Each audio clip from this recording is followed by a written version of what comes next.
El mundo moderno se pararía en seco sin ellos. No hay segundas oportunidades, no se pueden arreglar, no se pueden recuperar, no se puede reclamar al fabricante si no funciona. En el espacio no cabe el error. Si algo sale mal, el cliente queda insatisfecho para siempre y jamás vuelve a recurrir a ti.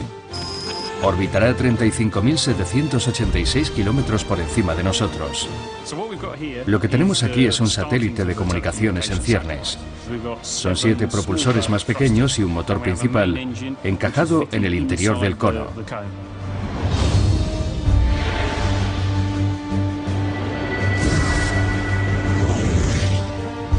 Si enviásemos una nave al espacio sin aislar, las deformaciones producidas por los cambios de temperatura combarían toda la estructura y la destruirían. Preparado para funcionar 15 años sin averiarse.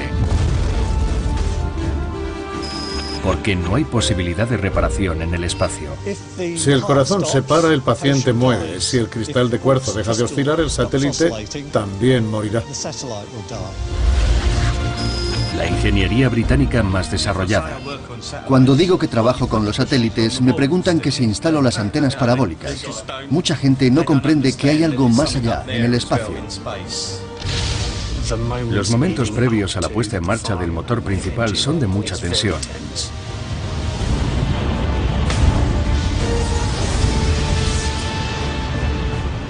Es lo más cerca que se puede estar de la ciencia ficción. Nosotros vivimos un poco esa realidad que la mayoría de las personas solo viven en sueños.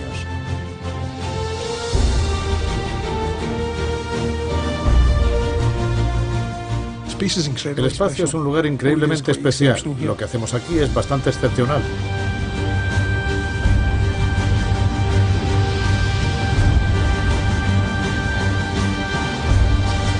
La tecnología que nos rodea. Satélites. 30 de junio de 2011, Centro Espacial de la Guyana, América del Sur.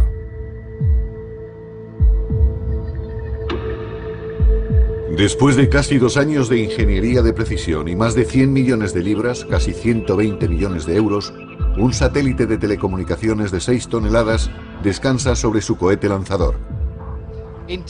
El riesgo para el satélite son las intensas vibraciones del cohete.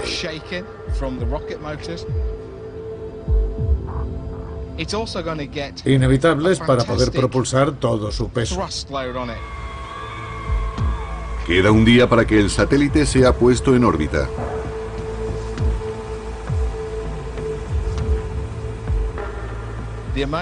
Hacemos numerosas pruebas que, si bien no garantizan un 100% de éxito, sí una altísima probabilidad de que todo salga bien, y eso es lo que todos esperamos. La violencia del lanzamiento representa el momento más peligroso en la vida de un satélite. Tenemos que garantizar que sobreviva a esta fase y que pueda ponerse luego en funcionamiento. Este es el momento en el que más y el que menos nos ponemos nerviosos, de verdad. Aunque se va a lanzar muy lejos, en la Guayana Francesa, la mayor parte de este satélite ha sido diseñada y construida en Gran Bretaña. 6 meses antes.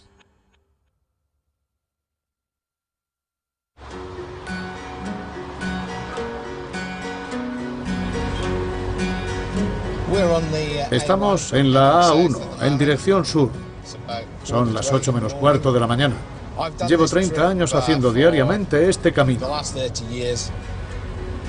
Bob Graham es el director de la planta Astrium, uno de los fabricantes de vehículos espaciales más importantes del mundo. Cuando la gente me pregunta dónde trabajo y yo les digo el nombre de mi empresa, muchos se quedan con cara de póker. Y cuando les explico que nos dedicamos al sector espacial, suelen sorprenderse.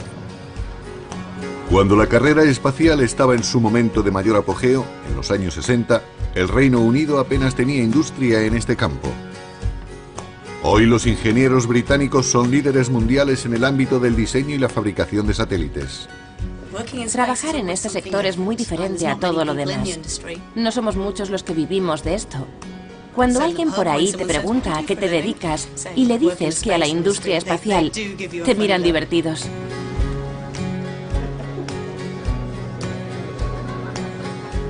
Todos hemos visto alguna vez en la tele los alunizajes.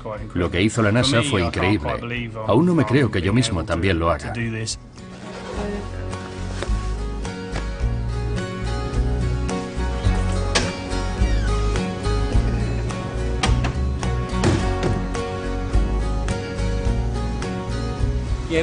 Nos conocemos desde hace mucho. Unos 26 años, ¿no? ¿Tanto? Creo que sí. Pero no parecemos tan mayores, ¿eh? A ver qué hace el señor Cross. Los visitantes siempre preguntáis lo mismo. Astrium posee plantas en toda Europa y da empleo a unas 3.500 personas en el Reino Unido. Todos los satélites fabricados por la compañía nacen aquí, a las afueras de Londres, en su planta de Stevenage. Llevo casi 30 años trabajando aquí. Vine a Stevenage en 1982 para un periodo de 12 a 18 meses y nunca me fui. Se te mete en la sangre. Es un trabajo estupendo.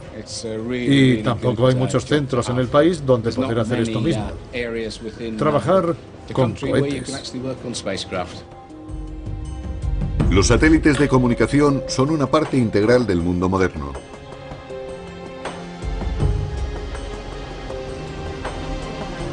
Permiten la transmisión de imágenes de televisión y la comunicación a través de enormes distancias usando los dispositivos tecnológicos más modernos. Pero por su ubicación en el espacio exterior requieren ingenios técnicos extremadamente complejos. Un satélite de comunicaciones moderno tiene que poder sobrevivir al posible impacto de algún desecho espacial que viaja a miles de metros por segundo. Tienen que ser aptos para funcionar a temperaturas que fluctúan entre los 200 grados centígrados bajo cero y unos abrasadores 150 grados sobre cero. Y aún así, el satélite debe garantizar una vida útil de 15 años, porque en el espacio no existe posibilidad ninguna de ser reparado.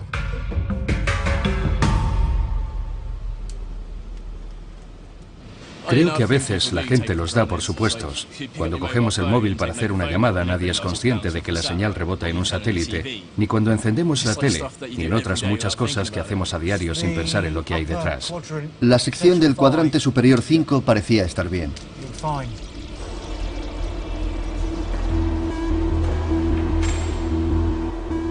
Un satélite de comunicaciones moderno puede alcanzar los 5 metros de alto y los 3 de ancho.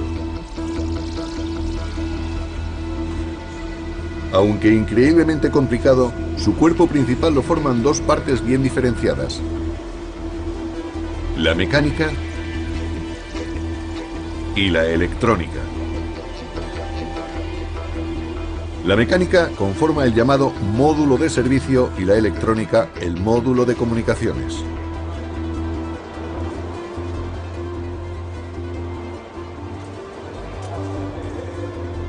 El esqueleto central del satélite se construye en torno a un cilindro de fibra de carbono conectado a unos paneles de aluminio que sustentan 4 depósitos de combustible, un motor principal, los propulsores y las baterías. Es el módulo de servicio. Coronándolo se encuentra el módulo de comunicaciones que alberga la compleja carga útil electrónica. El cuerpo principal cuenta también con una serie de paneles solares dispuestos en forma de figura geométrica que capturan la luz solar y la transforman en energía eléctrica, y unos platos de antena que transmiten y reciben las señales hacia y desde la Tierra. Observando las diferentes fases de construcción, es posible comprender cómo se ensamblan todas las piezas. Desde el punto de vista de la fabricación, el proceso empieza aquí. La construcción empieza desde el núcleo central, el esqueleto del satélite.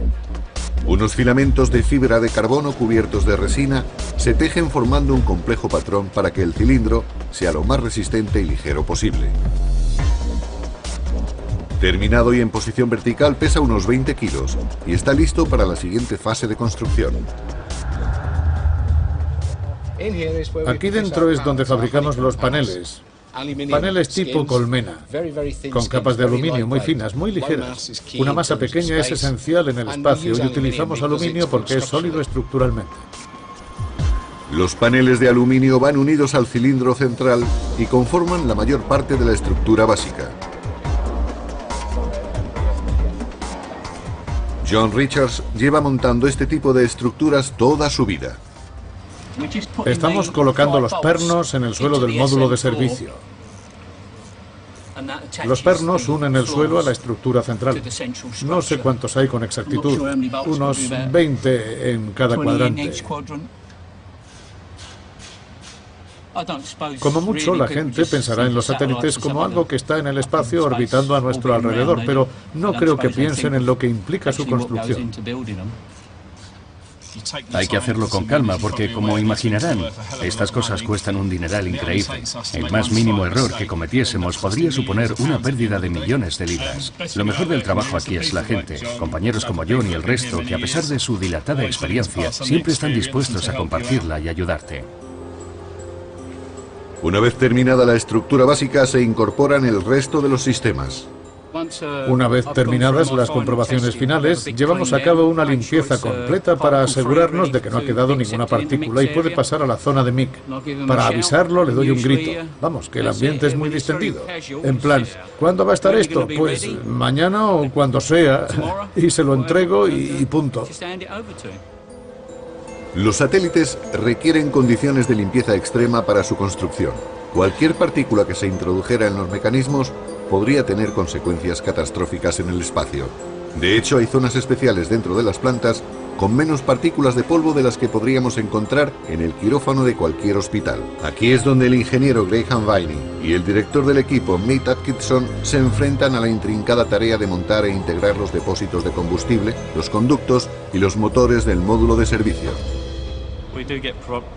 Siempre surge algún problema, porque el diseño se hace sobre una maqueta y nosotros, para montarlo, tenemos que trasladar esas medidas a la realidad.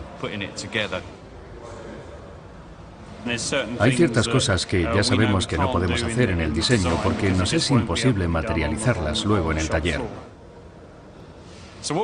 Lo que ven aquí es el módulo de servicio básico o los cimientos del módulo de servicio de un satélite de comunicación. Estos son 2 de los 4 depósitos del sistema de propulsión. Por fuera se distribuyen otros 7 propulsores más pequeños y están el motor principal y el motor líquido para el apogeo colocados en el interior del cono. El módulo de servicio cuenta con 4 tanques de combustible, todos colocados en torno a un núcleo central. Los depósitos tienen capacidad para soportar presiones internas equivalentes a las soportadas a 200 metros bajo el agua. El combustible abastece a los motores del satélite. El motor principal dispara el satélite y lo pone en órbita después de su lanzamiento. Durante el resto de la vida útil del satélite, serán los 7 pares de propulsores más pequeños los que lo mantengan en órbita. El combustible para todos estos motores lo proporciona una de las combinaciones más explosivas conocidas por el hombre: tetróxido de nitrógeno y monometilhidracina, o N2O4 y MMH. Como supondrán por los nombres, no son líquidos particularmente agradables, sino extremadamente tóxicos y extremadamente peligrosos. Tocarlos puede producir quemaduras y lesiones internas que llegan a provocar la muerte. Son letales. El motivo para elegir estos peligrosos combustibles es ese mismo, su capacidad explosiva. Cuanto más explosiva la mezcla, más potente la propulsión y menos combustible necesario. A pesar de sus 3 toneladas de peso, esta volátil combinación representa solo la mitad del peso de lanzamiento del satélite. Dado su potencial como explosivo, los depósitos deben someterse a pruebas de resistencia para garantizar que sobrevivirán al viaje al espacio. Como parte de las pruebas de resistencia, se somete a los depósitos a presión de explosión real. No los probamos con gas, sino con agua. Incrementando la presión, hemos llegado hasta los 49 bares, hasta que el depósito se rompe.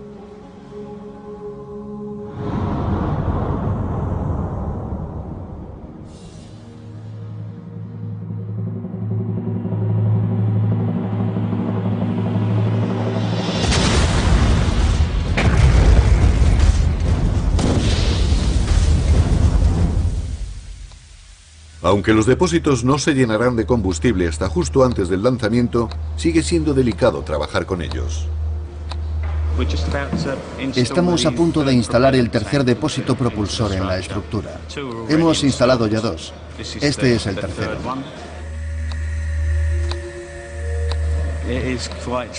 Es muy peliagudo y también es muy caro. Cuesta como una mansión, o sea que... Los depósitos propulsores están hechos de titanio porque es un metal que no reacciona en ningún caso con el combustible. Y están concebidos para no superar el grosor de una galleta. Tenemos que ser extremadamente cuidadosos para que no sufra ningún daño en este proceso. Es muy delicado. Nunca sale mal, no se puede. No puede salir mal.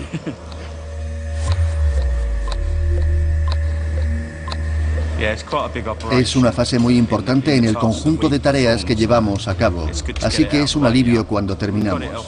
Ha salido a la perfección. Esperemos que mañana podamos terminar de instalar el otro depósito. Así termina una provechosa jornada de trabajo. Con los depósitos listos, el siguiente paso será instalar los motores.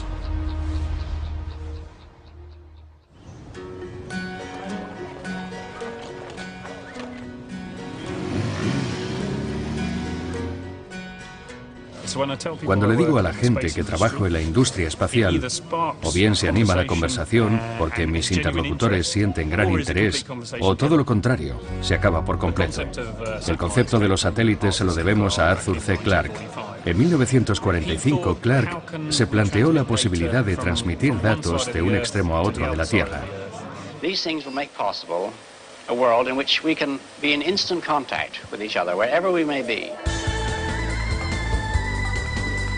Men will no longer commute, they will communicate.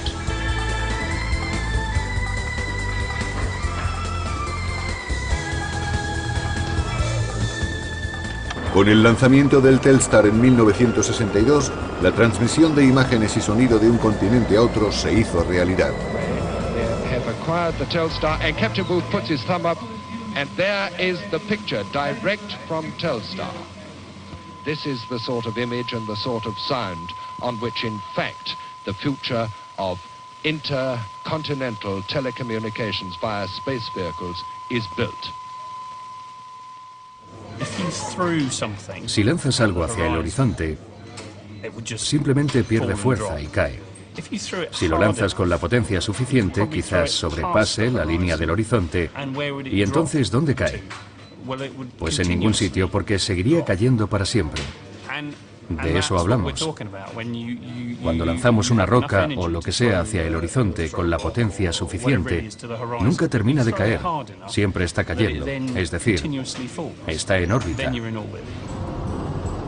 Para que un satélite permanezca en el mismo lugar del cielo, tiene que viajar a la misma velocidad a la que gira la Tierra sobre su eje, una vuelta cada 24 horas. A eso se le llama órbita geoestacionaria y solo se puede conseguir a 35.786 kilómetros por encima del ecuador. Si se queda más cerca de la Tierra, el satélite orbitará demasiado rápido.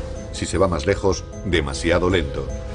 Por eso es por lo que la mayoría de las antenas de televisión están orientadas a un punto concreto sobre el horizonte. Porque reciben todas las señales de un satélite que nunca se mueve en relación con el plano de antena. Las microondas no se ciñen a la curvatura de la Tierra. Por eso tienes que ver el punto hacia el que transmites o del que recibes. El satélite recibe y transmite señales mediante grandes platos de antena que se abren desde su estructura principal. Pero son muy diferentes a los platos que vemos en los tejados de nuestras casas. Tienen láminas de fibra de carbono adheridas a un armazón de Kevlar en forma de panal de abeja. Sin embargo, hay otra diferencia más importante aún. Su superficie no es suave. Los clientes especifican la cobertura. La cobertura pretende dar el máximo acceso a la población al área de servicio. Para este que tenemos aquí, que está sobre Europa, queremos cubrir toda el área de Europa, pues se trata de ceñirlo lo más posible al continente para evitar la fuerza del mar, que no nos conviene, y colocarlo donde más eficiente sea. Esto que vemos en la esquina superior derecha es lo que estamos haciendo con la superficie reflectante. La manipulamos suavemente, muy sutilmente, como unas décimas de milímetro, para conseguir una zona de mayor concentración sobre Europa. Moldear así los reflectores sirve para enfocar mejor la señal, un factor clave, porque la potencia con la que transmiten de vuelta a la Tierra es increíblemente pequeña. La potencia con la que transmitimos para cada canal equivale a la de una bombilla de 100 vatios. Una bombilla de 100 vatios situada a 35.405 kilómetros de la superficie de la Tierra. Estamos sin duda ante una tecnología única. El satélite se mantiene en la órbita correcta gracias a una serie de motores de distintos tamaños, pero como pesa en torno a 6 toneladas, los motores que necesita no son del tipo que seguramente estén pensando. Si lo instalásemos en un coche, nos costaría encajar las 3 toneladas de propulsor, pero se movería muy lento, casi ni arrancaría. Sin embargo, estamos en el espacio, y sí es posible instalar este motor para mover un satélite de 6 toneladas, porque apenas existe fricción, así que sería relativamente fácil. Una vez en la órbita geoestacionaria, los propulsores más pequeños toman el testigo del motor principal y son los que mantienen el satélite en su posición. Hay propulsores repartidos alrededor del armazón para poder controlar siempre la posición y mantener la antena orientada correctamente y el flujo constante de datos. La Tierra, que no es una esfera perfecta, produce interferencias, de modo que la gravedad y la radiación solar influyen en las antenas. Tenemos grandes paneles solares que captan la radiación solar y cambian progresivamente la posición del satélite. Para eso necesitamos los propulsores para devolver el satélite a la posición deseada. Estas maniobras se realizan periódicamente para mantener el satélite en la posición adecuada. Pero al final de su vida, esos pequeños propulsores consumirán los últimos restos de combustible para proyectarse más lejos aún de la Tierra hasta la órbita cementerio, donde descansarán en paz para siempre.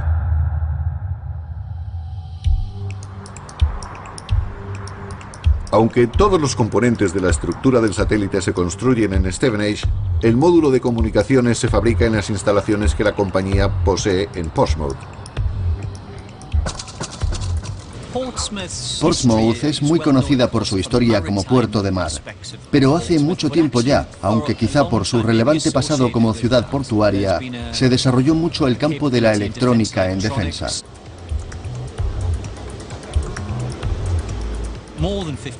Este centro lleva aquí más de 50 años y durante los últimos 20 hemos visto la transformación de esa electrónica militar a la espacial. Aquí es donde se fabrican e instalan los componentes electrónicos que forman el módulo de comunicaciones. No se habla mucho de actividades espaciales por aquí. No sé si por los orígenes militares de la planta y el consabido secretismo del gremio, o si porque forma parte de la cultura. Pero la gente de por aquí, incluso la que reside por la zona, no nos asocia ni saben muchos que aquí fabricamos satélites de la más alta tecnología. Al cabo de 12 meses, miles de componentes electrónicos se diseñarán, fabricarán e instalarán en la estructura. Su fiabilidad es esencial. En el espacio las averías no son una opción. El cliente se gasta 150 millones de dólares, unos 116 millones de euros en un satélite. Y si algo sale mal y no quedan satisfechos, no vuelven a trabajar con nosotros.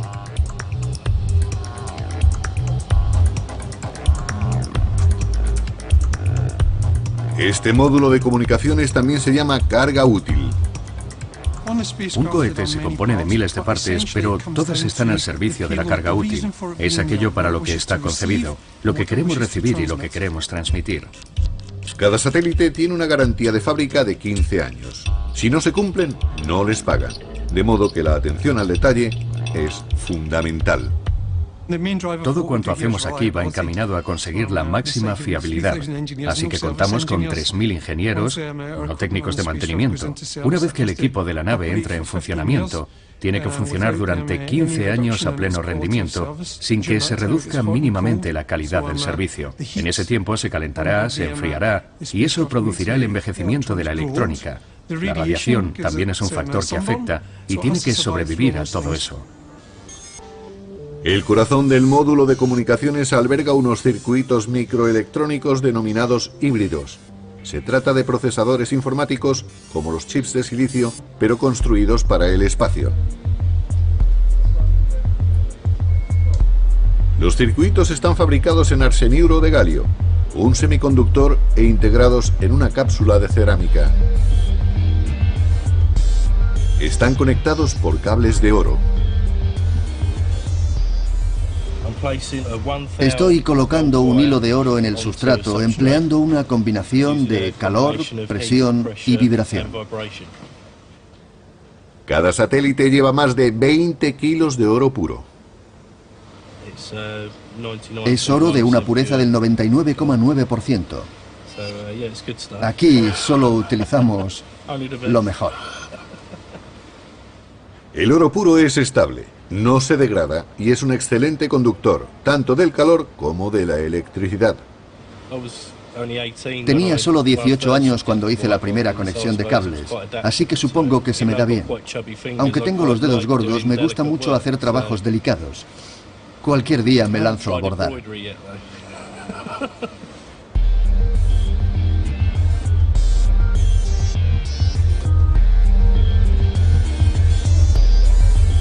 Una vez terminados, los chips se integran en unidades electrónicas más grandes. Llevo casi 4 años trabajando en esto, desde las primeras fases del diseño hasta que por fin las hemos materializado en dispositivos reales.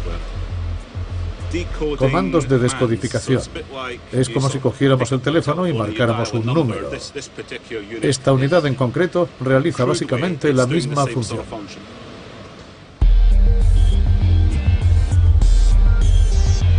Luego se prueban los componentes, una y otra vez.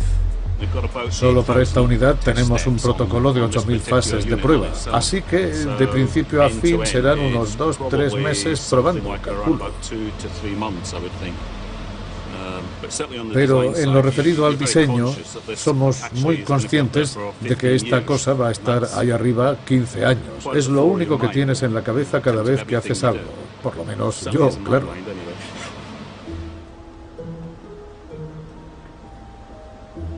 Pero no todos los componentes del satélite dependen de la tecnología más moderna.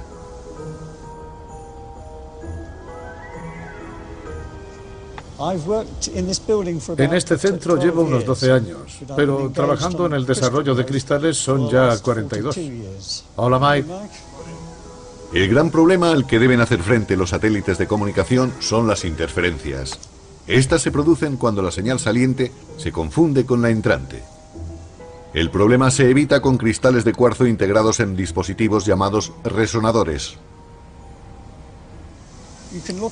Podríamos comparar el resonador de cuarzo con un corazón latiendo. Si el corazón se para, el paciente muere. Si el cristal de cuarzo deja de oscilar, el satélite también morirá. Los cristales oscilantes se utilizan para controlar todas las frecuencias que transmite el satélite.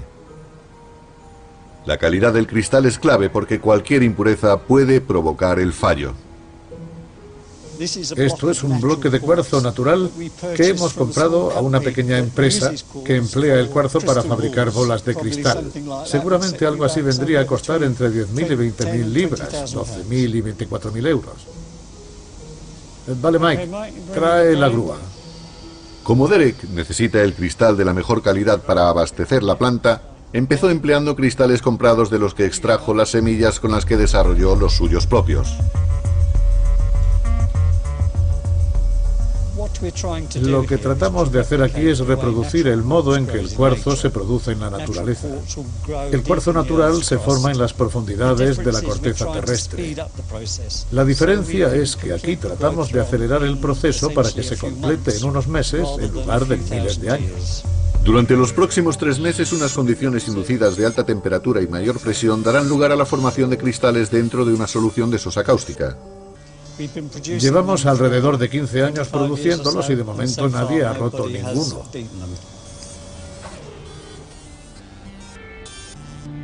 Una vez formados, los cristales puros se parten en láminas, se moldean y se pulen hasta quedar algo más gruesos que una lentilla. Finalmente, es cuando se incorporan a la electrónica del satélite. Puedo decir con absoluta certeza que nuestros cristales son los más puros del mundo.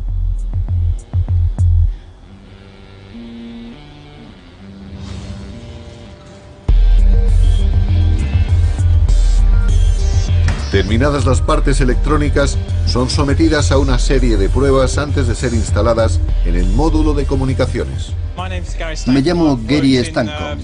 Llevo 15 años trabajando en el departamento de pruebas mecánicas y de vibraciones de Astrio. Vamos a dar unos golpecitos para dejar todo ordenado y listo. Vale.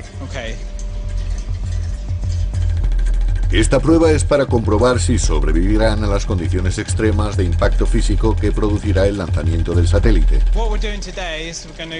Sometemos a esta unidad a una serie de pruebas de vibración que simulan las condiciones del lanzamiento, cuando el cohete se eleva y durante los 8 minutos siguientes, que es lo que tarda en llegar al espacio.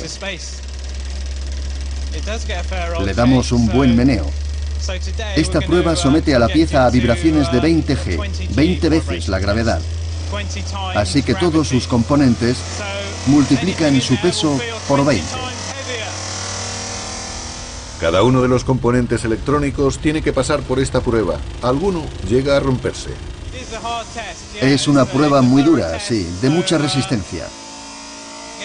Es necesario que así sea. Tenemos que asegurarnos de que todo va a seguir funcionando cuando el satélite entre en el espacio. A veces se producen fallos, pero no es frecuente. Pero las vibraciones del lanzamiento no son el único obstáculo que los componentes deben salvar. También hay ondas expansivas de gran magnitud, las que se producen cuando las cargas explosivas desacoplan cada una de las partes del cohete, desde los aceleradores al armazón del satélite y el motor principal hasta el despliegue del propio satélite. Es una onda expansiva gigante, así que también hay que probar la resistencia a eso.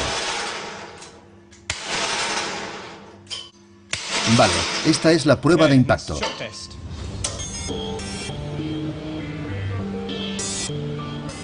Si la electrónica sobrevive a todas estas pruebas, ya puede ser instalada en el módulo de comunicaciones. Ian Kilby empezó a trabajar como técnico hace una década, pero ahora es el responsable de que todo quede debidamente conectado. Cuando me ascendieron de técnico a ingeniero, dejé de estar autorizado para conectar ningún equipo de la carga útil. Echo de menos poner las manos en las piezas, tocarlas. Me gustaba la emoción de la guía de ondas y coaxial de los instaladores. A veces, en momentos de mucha tensión, me gustaría estar de nuevo allí, en aquellos días en que me manejaba entre herramientas y no tenía que preocuparme tanto de las cosas. De momento, el módulo de comunicaciones está en 2 piezas. Ian va a hacer el valiente intento de explicarnos cómo encaja todo. Cuando todo el satélite se ha desacoplado, empieza a recibirse la señal de la Tierra. Hay una antena receptora en la planta superior. La señal entra y sale por el equipo de la planta superior. Se amplifica, se limpia y se selecciona la parte de la señal que nos es útil. Luego atraviesa la carga útil y otro equipo llamado MPM, que aún no está instalado. Va por la red de interruptores, sube por el filtro OMUX, vuelve a ser amplificada y de nuevo ajustada y vuelta a limpiar, aquí, en el filtro OMUX. Después, desciende de nuevo de la planta de arriba, pasa por la guía de onda de alimentación hasta el reflector y de vuelta a la Tierra. La guía de cargas útiles para ineptos de Ian. Los satélites de comunicación modernos pueden transmitir a través de más de 300 canales digitales simultáneamente. Pero hace solo 20 años, solo abordaban 10 canales de televisión analógicos, y su velocidad de transmisión, o la falta de ella, era obvia.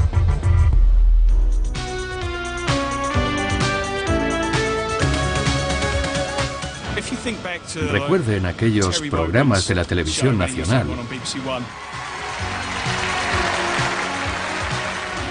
con las primeras conexiones satélite desde Londres a Nueva York. Casi hacía daño verlas. I hear you calling me. Am I speaking to Linda Gray? Yes. Well, let's establish that it's not working. Con la cantidad de desfase había que esperar mucho para que saliera la señal y la voz del presentador llegara a Estados Unidos y la de la interlocutora volviera. Se hacía eterno. Estoy seguro de que se acuerdan. Parecía que no iba a responder nunca. When we talk on satellite like this, you know, the miracle of sound, there's just a little second or two delay. So it's not that Barry's hearing has gone. It's a long way to Los Angeles. Ahora, sin embargo, con la velocidad de procesamiento y la de los satélites modernos apenas se nota el desfase. Es menos de un segundo.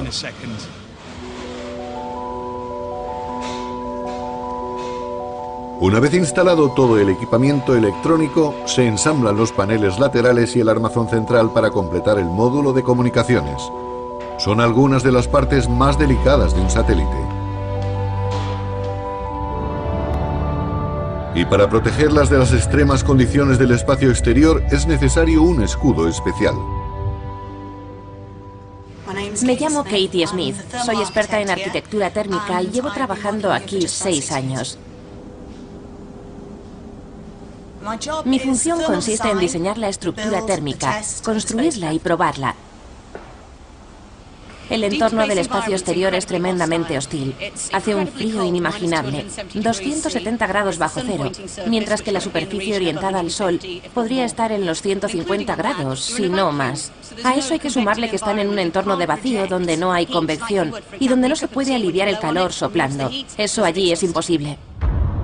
El satélite tiene que funcionar a pleno rendimiento aun a pesar de las abismales diferencias de temperatura. Si enviásemos una nave al espacio sin aislar, nunca funcionaría. Por un lado, el efecto del Sol provocaría grandes daños en la estructura. Es posible que los paneles se cayeran y luego las deformaciones producidas por los cambios de temperatura combarían toda la estructura y la destruirían. Pero el calor no es un problema solo para la parte exterior. Las temperaturas tan extremas podrían resultar catastróficas para los dispositivos electrónicos del interior. Son piezas que solo pueden funcionar a temperaturas entre menos 10 grados y 40. De modo que para mantener la temperatura interior dentro de ese rango, el satélite se envuelve con un material llamado Kapton. El Kapton es una lámina resistente a las temperaturas extremas. Es muy robusta. Se puede utilizar para entornos con temperaturas de menos de 250 grados y hasta 290 grados y seguir siendo perfectamente funcional. Podríamos compararlo con el film para envolver que utilizamos en casa. Es difícil de romper y muy ligero, con lo que es ideal para las condiciones del espacio. Pero el Kapton solo no es suficiente para proteger el satélite. Lo que están viendo es un depósito de aluminio muy fino. Esta capa exterior dorada que ven no es oro, sino aluminio depositado en vacío por detrás del Kapton. Y eso es lo que le da el color ámbar u oro. El Kapton con dorso de aluminio forma una película que aísla el satélite y evita que el calor se pierda en el espacio exterior.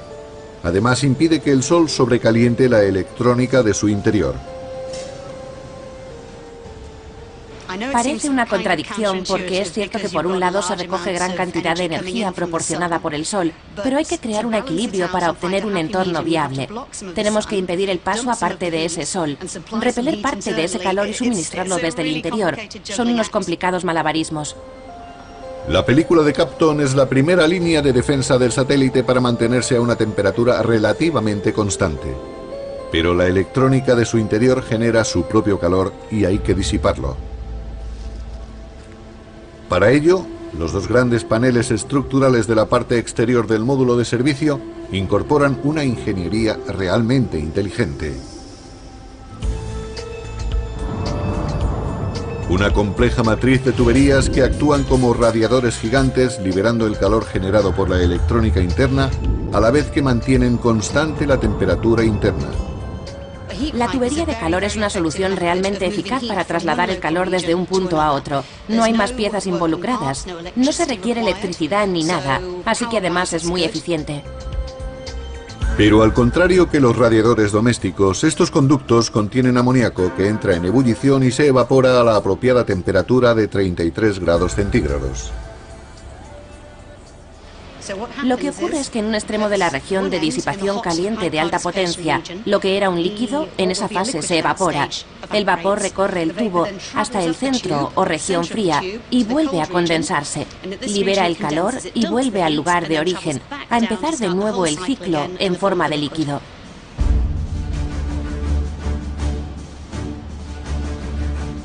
Existe una última línea de defensa cuya contribución resulta igualmente clave para reflejar el calor hacia el exterior del satélite. Está en manos de este equipo. Suena un poco cursi, pero es la satisfacción de saber que estás contribuyendo al desarrollo de la humanidad. Cuando ves llegar el panel sin ningún espejo y lo ves salir todo precioso, todo pulido y con la capacidad para servir a un propósito concreto, el de proteger el cohete, es increíble. Si te paras a pensarlo y lo miras es como, vaya, ¿yo he hecho eso?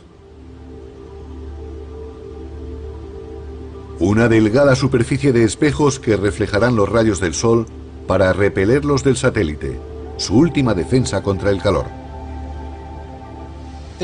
Tiene 100 micrones de espesor, es decir, delgadísimo, tanto como un cabello humano. Cada una comprende 198 espejos, son muy frágiles. El cristal del que están hechos los espejos contribuye también a repeler el calor. Tenemos que insertarlo aquí. Hemos colocado el activador y contamos con apenas 30 minutos para aplicar el adhesivo, poner los espejos y someterlo al proceso de vacío. Hay que hacerlo rápido. Son 8 horas de preparación y 30 minutos de caos organizado. La superficie que están viendo tiene un 99% de plata, plata pura. La superficie del dorso, la oscura, es níquel y cromo, o sea, nicromo, que básicamente impide que la plata se oxide. Acuérdense de lo negras que se ponían las vajillas de plata antiguas de nuestras madres. Si se ennegreciera esta, perdería la propiedad reflectante. Ya está, listo. En Portsmouth, Ian Kilby está sometiendo el módulo de comunicaciones a su última prueba, en una sala especial llamada cámara anecoica. Disparamos microondas contra la carga útil para comprobar si hay alguna fuga en cualquiera de las conexiones coaxiales. Si alguna de las señales penetrara en la carga útil, se distribuyera por todo el interior y saliera por un orificio, podría afectar a la entrada y salida de datos, de manera que el satélite podría cegarse a sí mismo con el bucle de su propia señal de radiofrecuencia. En el pasado, las fugas de compatibilidad electromagnética ya han sido catastróficas porque interferían en la transmisión de datos del módulo de comunicaciones hacia la Tierra. La cámara es estanca, diseñada para que las posibles señales de radio no puedan salir. Sería como si descolgásemos el teléfono al lado de la radio para llamar a la emisora que estamos oyendo. Se produce un efecto desagradable, como un grito, muy parecido al que se produciría en la carga útil de telecomunicaciones. Completada la prueba final, llega el momento de cerrar el módulo de comunicaciones y dejarlo listo para el lanzamiento. Siempre es un momento de mucha tensión, tener que manipular algo que vale tanto, el fruto de todo nuestro trabajo de los últimos meses. Potencialmente muchas cosas podrían salir mal. Lo estamos cargando con una grúa, así que la grúa podría fallar y las consecuencias serían irreparables. Incluso cuando lo giramos para colocarlo en horizontal pasamos muchos nervios. Fíjense qué grande es. Después de 2 años de complicada e intensa ingeniería, la mayor parte del trabajo que se desarrolla en el Reino Unido está hecha y los módulos se envían a Toulouse, en el sur de Francia. Siempre es muy gratificante ver salir de la fábrica otra entrega. En esta instalación se efectúa el montaje final. Es un proceso complejo y delicado. Primero, el módulo de servicio y a continuación el de comunicaciones, que se ensamblarán uno a otro. Luego se instalan los paneles solares y por último la antena.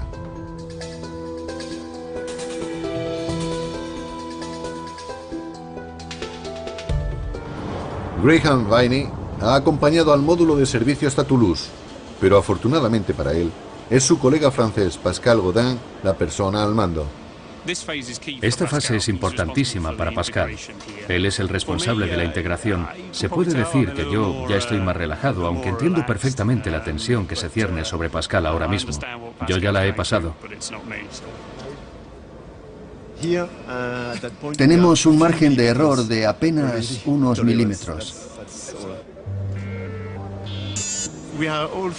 La tensión es máxima para todos ahora mismo, porque tenemos que estar muy pendientes de la proximidad de las dos estructuras. No hay un satélite igual a otro, así que siempre hay sorpresas. Por eso tenemos que ser tan cuidadosos en este proceso. Después de 6 horas de trabajo minucioso, los 2 módulos fabricados en Gran Bretaña han sido acoplados con éxito. Y el cuerpo central del satélite está completo. Ahora estamos más relajados porque hemos superado la fase crítica de este proceso. Aún nos queda instalar las interfaces situadas en los diferentes niveles, pero hasta ahora ha sido un éxito. El acople ha salido a la perfección. Completar el satélite en Toulouse requerirá otros 7 meses de dedicado trabajo.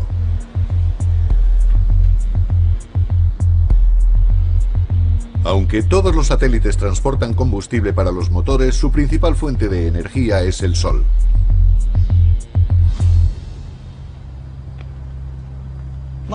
Me llamo Ludwig Grandl. Soy el director del Centro de Competencia de los Paneles Solares de Astrium, en Alemania. Durante los últimos 40 años, el centro de producción de paneles solares en Europa ha sido esta instalación. El satélite contará con más de 20.000 celdas solares. Cada una de ellas contribuirá a generar la electricidad necesaria para alimentar el sistema electrónico.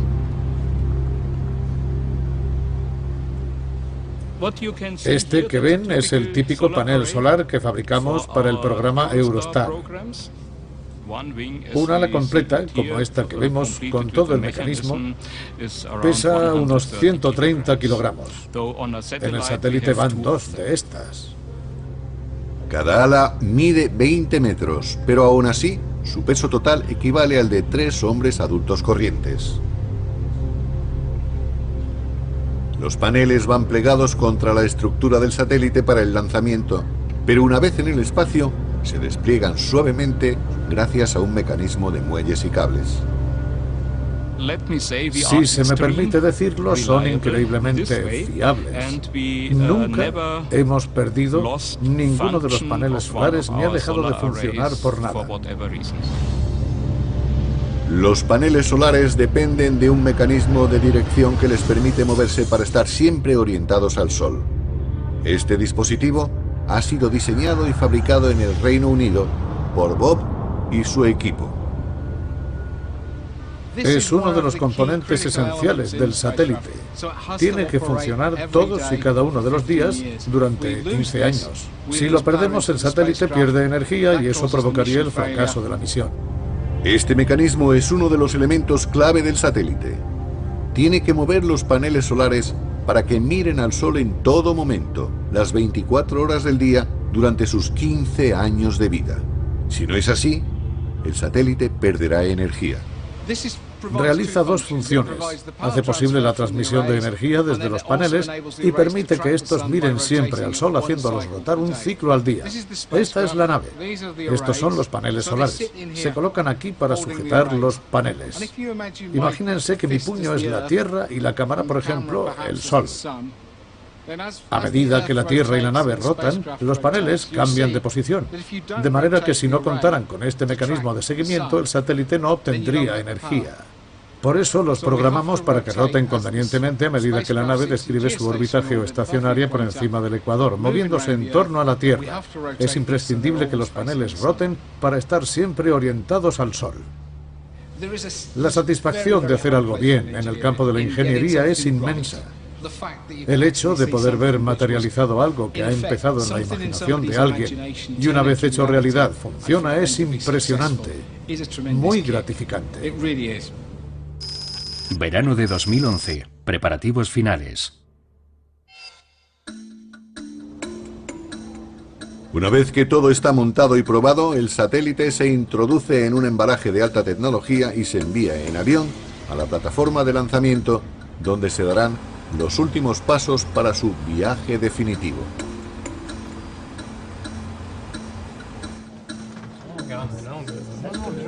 Son momentos de nervios para todo el equipo.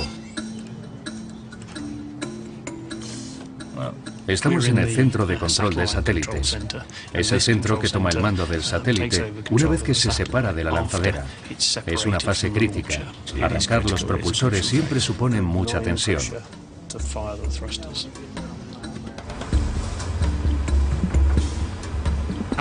En este momento el equipo lleva a cabo un ensayo. Tenemos un ordenador que simula todos los movimientos del satélite. Podemos enviarle órdenes y responde como lo haría el satélite. Así el equipo se pone a prueba. Es un gran reto. Mientras, al otro lado del mundo se ultiman los preparativos para lanzar el satélite. Estos ensayos son muy importantes, porque cuando abandone el cohete que lo conduce hasta el espacio, su órbita será elíptica. Los momentos previos al arranque del motor principal son muy tensos. Hay mucha presión. Si no sale bien, hay mucha gente mirándonos. Graham y su equipo tendrían que tomar los mandos y pilotar mediante control remoto el motor y los propulsores del satélite hasta la órbita geoestacionaria correcta. Cada explosión abarca unos 90 minutos, pero en total el procedimiento dura 2 semanas y consume la mitad del combustible. Cada vez que ponemos en órbita un satélite, ese proceso de 2 semanas es todo un reto para nosotros. 30 de junio de 2011, un día para el lanzamiento. El día del lanzamiento se acerca rápidamente. A unos 6.000 kilómetros del Reino Unido, Bob Graham supervisa el viaje del satélite. Estamos en la Guyana Francesa, en Sudamérica, muy cerca del verde Ecuador. Hay miles de árboles y hace mucho calor, unos 37 grados. Uno de los motivos por los que lanzamos desde el Ecuador, o muy cerca de él, es porque la Tierra gira. Y la máxima velocidad de giro se alcanza en el Ecuador. En términos empresariales, es más rentable lanzar un cohete al espacio desde el Ecuador, puesto que resulta más barato. Eso significa menos combustible, menos costes de lanzamiento y en cuanto a la nave, queda colocada más cerca de su posición orbital definitiva, es decir, de nuevo se reduce el consumo de combustible.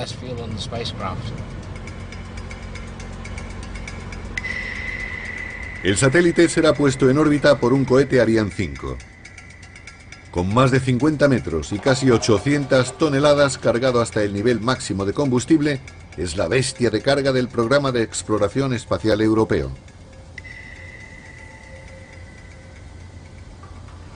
El satélite está en la parte más alta del vehículo de lanzamiento. Se ve el carenado en el extremo de la parte curvada. Está colocado justo en el interior. Presenciar el lanzamiento tiene un significado especial para Bob. Llevo casi 30 años trabajando en la industria espacial y no he presenciado un lanzamiento en mi vida. Así que estar tan cerca es increíble, muy emocionante. Sé que soy un privilegiado. Esto no está al alcance de todo el mundo. Me siento como un representante de todos los que han contribuido a que este momento sea posible, a que el satélite esté hoy aquí, listo.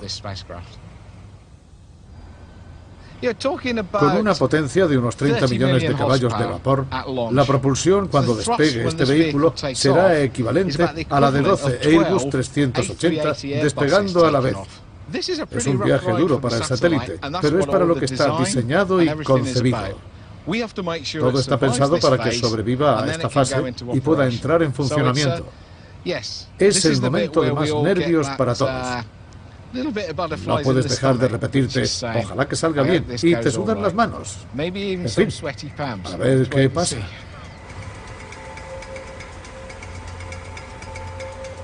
Más tarde, ese mismo día, el cohete es conducido cuidadosamente a la plataforma de lanzamiento. Han sido necesarios más de 2 años, más de 100 millones de euros y la ingeniería más desarrollada para llegar hasta aquí. La suerte está echada. Lo único que puede hacer Bob ahora es esperar. 1 de julio de 2011.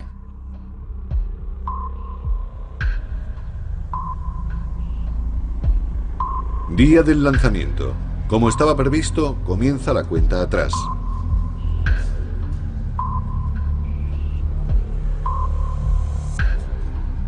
Al principio todo parece normal.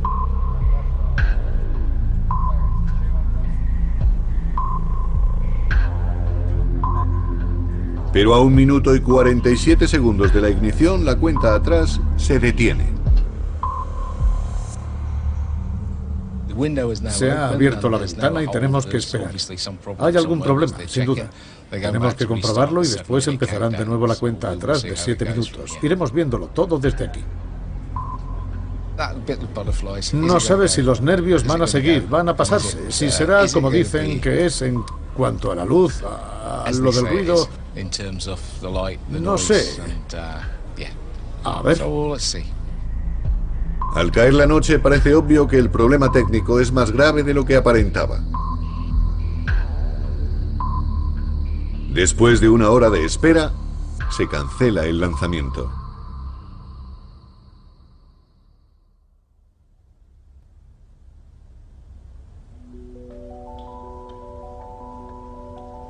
A la mañana siguiente, la investigación preliminar sugiere que una válvula de combustible defectuosa en el cohete podría haber sido la causa del retraso. Estamos en el control de la misión Júpiter la mañana después. Aquí fue donde anoche se tomó la decisión definitiva de posponer el lanzamiento. Como ingeniero sé que fue una decisión correcta. Fue acertado posponerlo. Pero como hombre, como persona y representante del equipo de diseño, es un poco decepcionante que no se haya podido lanzar. El espacio es un ámbito complejo, entraña muchos riesgos y lo importante es demostrar que nuestros productos son de la más alta calidad. No podemos permitirnos correr riesgos. El lanzamiento se producirá antes o después. No sé si estaré yo para verlo o serán otros, pero supongo que la vida es así. 6 de agosto de 2011. Centro Espacial de la Guyana, Sudamérica. Por fin, asistimos al lanzamiento exitoso del satélite.